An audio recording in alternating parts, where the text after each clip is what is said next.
Gracias, señor presidente. En nombre del Grupo Parlamentario Socialista voy a fijar la posición sobre los vetos presentados por el Grupo Mixto y vamos a plantear la abstención no porque no coincidamos en el fondo con una buena parte de los argumentos que avalan la presentación del veto por parte del Grupo Mixto, sino porque hemos decidido no presentar como grupo un veto por una única razón, porque queremos ejercer, desde luego, la crítica constructiva al tiempo que no queremos, por un sentido elemental de la responsabilidad, que haya dilaciones en las obligaciones del cumplimiento que el Estado tiene, en este caso, con aquellas deudas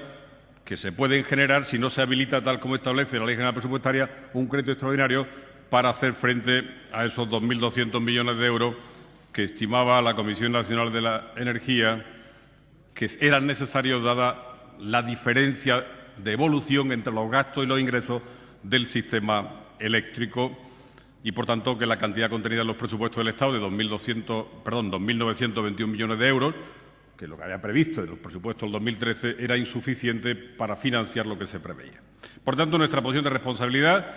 la ausencia de veto, no queremos dilaciones, queremos que el Estado cumpla sus obligaciones, pero al tiempo, naturalmente, no vamos a renunciar a hacer una crítica de lo que entendemos que es un parche, porque debía haber un planteamiento global, a fondo, de lo que tiene que ser una revisión de todo el sistema eléctrico nacional que dé estabilidad, seguridad,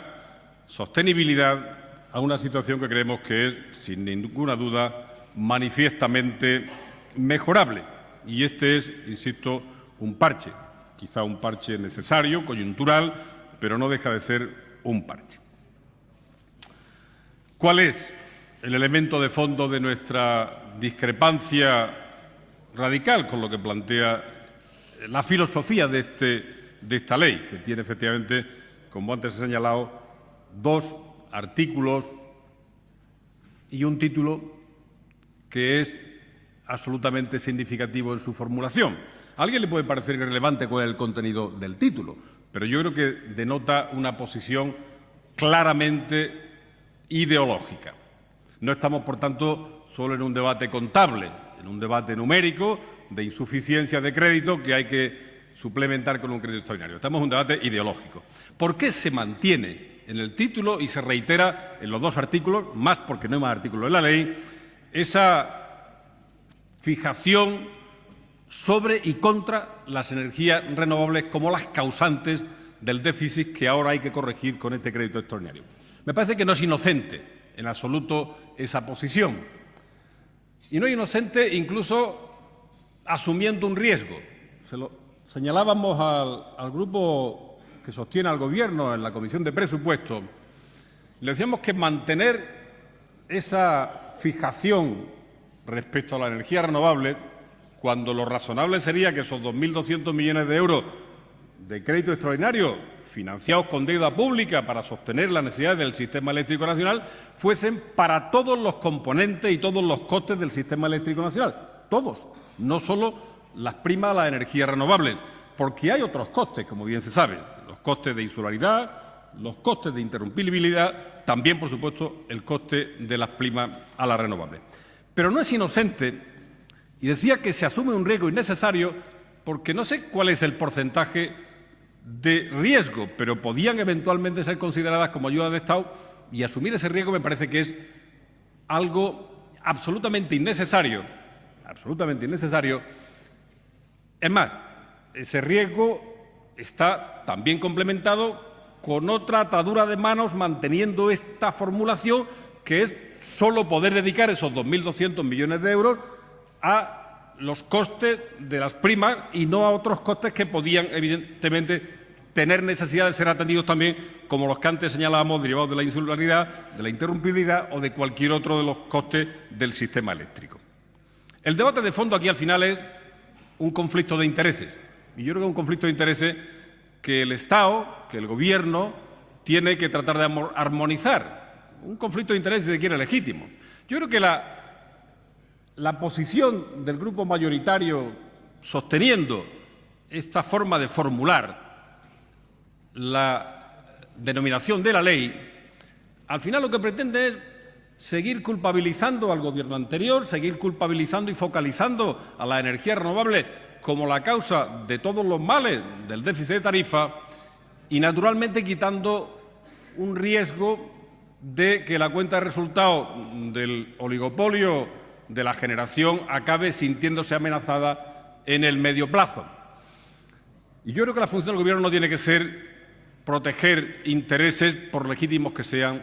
de ningún sector, en este caso del sector de la gran generación eléctrica en España, sino que tiene que haber una posición más equilibrada que al final defienda los intereses de los ciudadanos. Yo creo que señalar al sector de las renovables es focalizar la atención en un punto para desviarla de otro. Y le voy a dar un dato que yo creo que es... El presidente del Gobierno hacía ayer alusión en la sesión de control, se ha reiterado aquí, el precio de la energía en España, en términos comparativos respecto a otros países de la Unión Europea muy por encima, tiene que ver con la tarifa que soportan los ciudadanos, tiene que ver con lo que pagamos los ciudadanos también, porque pagamos por 2 vías, pagamos por la tarifa como consumidores y pagamos como usuarios, como ciudadanos, cuando metemos recursos en los presupuestos generales del Estado. Pero el elemento limitante que representa para las empresas tener que acceder a una energía mucho más cara que en otros sitios tenía que formar parte también de los interrogantes y de las propuestas de solución que desde el Gobierno se hiciera cuando estamos hablando de competitividad en la economía, no solo de mirar a la bajada de salarios. Y esa situación de falta de transparencia en el sector eléctrico, en la gran generación, se viene reiterando una y otra vez. Hace pocos días se hacía la subasta en un comportamiento nuevamente sospechoso a la hora de fijar en el mercado mayorista de electricidad cuáles iban a ser los precios para el siguiente trimestre. Comportamiento en un espacio de opacidad que ha dado lugar a que en pocos días lo que estaba siendo un precio de 50 a 52 euros megavatio hora, según se tratara de horas punta o horas valle, se situó en 57 euros megavatio hora. Es decir, una subida en muy pocos días muy importante, que no es más que el resultado y la sospecha de lo que todo el mundo viene diciendo desde hace mucho tiempo, la falta de transparencia, la opacidad de ese mercado. Y esas cosas, al final, son las que debían ser objeto de análisis, de revisión,